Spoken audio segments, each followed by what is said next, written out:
सलाम, मुसाफा और धकेलता हुआ हाथ, एक खामोश बतहज़ीब रवैया।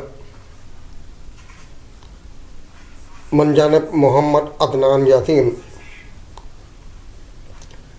इस्लाम एक ऐसा दीन है जो सिर्फ इबादत ही नहीं बल्कि माशरती आदाब भी सिखाता है। हम कैसे मिलें, कैसे सलाम करें और कैसे एक दूसरे के साथ पेश आएं, ये सब भी दीन का हिस्सा है। आज मैं एक ऐसे रवैये की बात करना चाहता हूँ जो हमारे माशरे में आम है मगर उस पर कम ही गौर किया जाता है।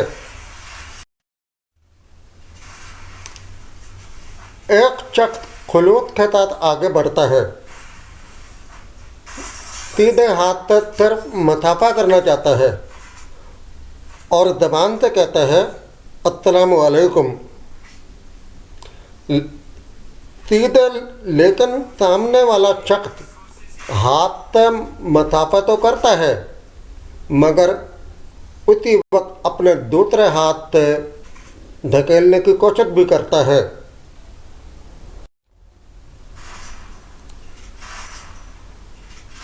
उस वक्त ना तो दोनों अफराद में मुआनके की नीयत है, ना ही कोई खैर ज़रूरी कुर्बत की नीयत है। फिर यह दूसरा फ़र्द धक्का क्यों दे रहा है?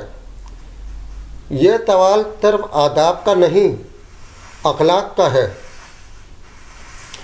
नबी करीम सल्लल्लाहु अलैहि वसल्लम ने हमें सिखाया कि सलाम फैलाओ, मोहब्बत फैलाओ और लोगों को तकलीफ़ न दो। मुसाफा सुन्नत है और सुन्नत का मकसद दिल जोड़ना है, न कि दिल तोड़ने वाली हरकत या बात करना।